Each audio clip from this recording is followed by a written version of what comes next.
Okay, we'll try to get to that. So we're now joined by Eli Lederman of the Tulsa World, and he joins us on 365 Sports on YouTube. And Eli, thank you very much for your time. Obviously, when I contacted you, I wanted to discuss I asked you about Oklahoma State. Now you're covering Oklahoma. But let's start, though, with a story because of their success, the amazing run of OU women in softball. And Jordy Ball, was this like completely out of nowhere, her decision to go back to her home state of Nebraska?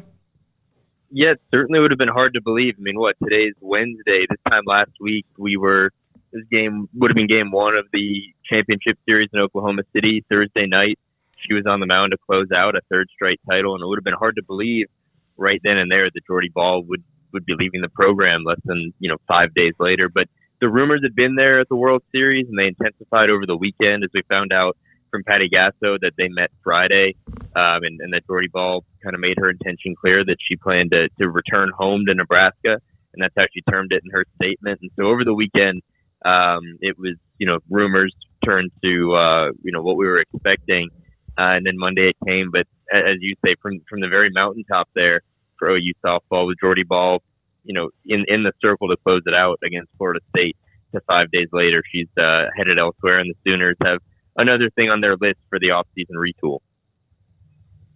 Eli Lederman with us on the Tulsa World on Oklahoma. And just the run itself, 3 consecutive titles, the winning streak, the fact that their loss was to Baylor early on in an invitational tournament. And just, have you ever seen anything more dominating maybe than like UConn women's basketball?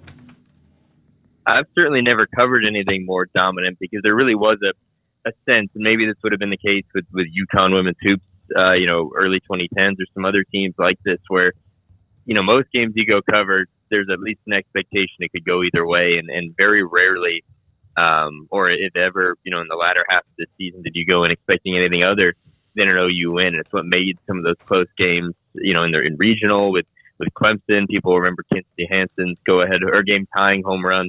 They got pushed a little bit in OKC, but they really, from about, I guess, that invitational in against Baylor on, they just had their foot on the pedal, and they were so clearly head and shoulders above everyone else, even in the games where they got pushed, that I don't know that I have seen that kind of dominance before. Eli, we got the email, I'm sure you did too, from the Big 12 for us to pick the preseason offense, defense, special teams, whatever, player of the years, but also the media poll. And I've been doing this now for quite some time. I have no damn clue, excuse my language, of how I'm going to try to start that poll. Have you even thought about it yet? To be honest with you, no.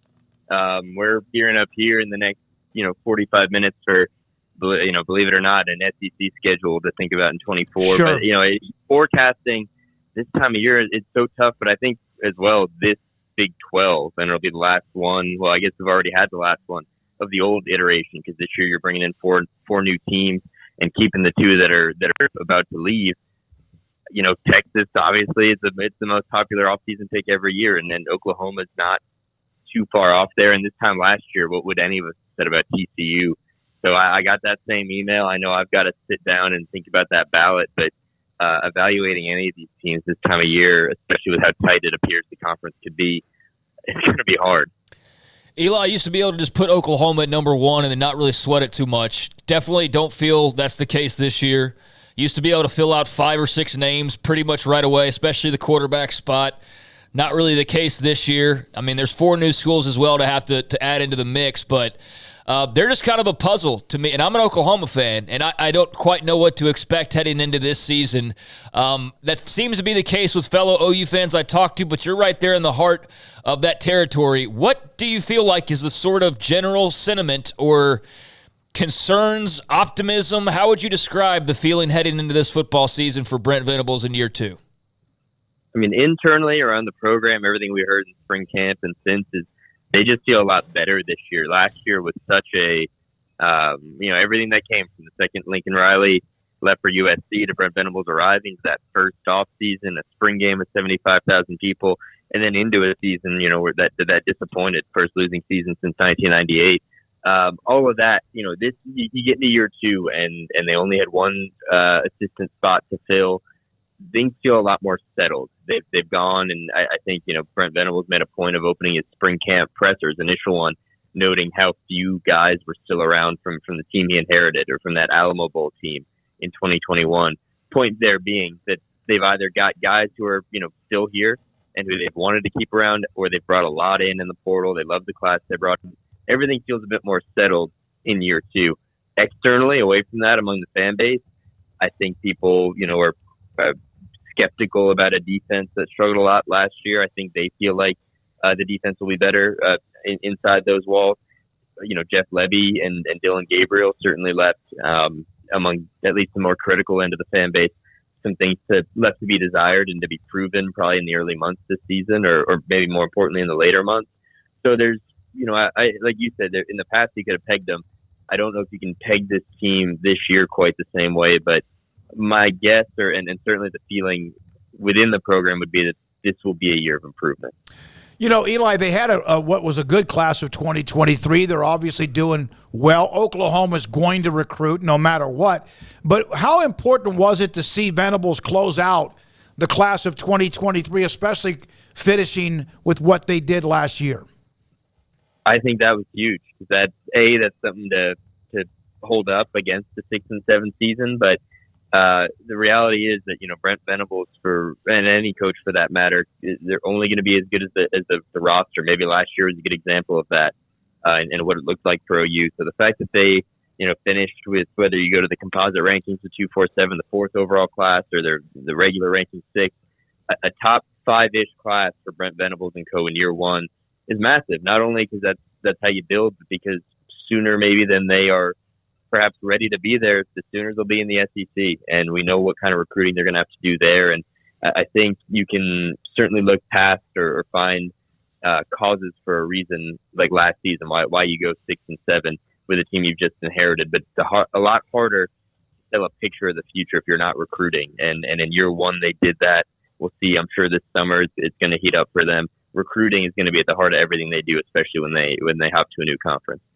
So you mentioned that the SEC schedule release will be out here in under an hour. We've already seen some leaks, Oklahoma and Alabama in Norman, it looks like. Has there been anything else that maybe we've missed out on hosting that has slipped through the cracks as far as the schedule goes? Anything to your knowledge? I guess obviously they're going to play Texas and Dallas, but besides that, any idea on what to expect?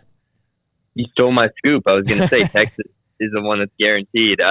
Yeah, we've heard pretty well reported that Alabama's going to come here in 24. That's big. That may wind up being pretty far and away the biggest, regular season matchup in Norman in close to a decade at that point.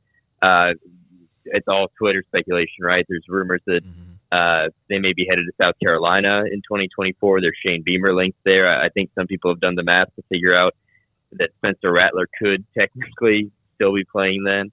But beyond that, we're sort of in the dark. I think, the other SEC schools that still have their kind of, game tie-ins or year-to-year rotations have a slightly better senses of what it's going to look like.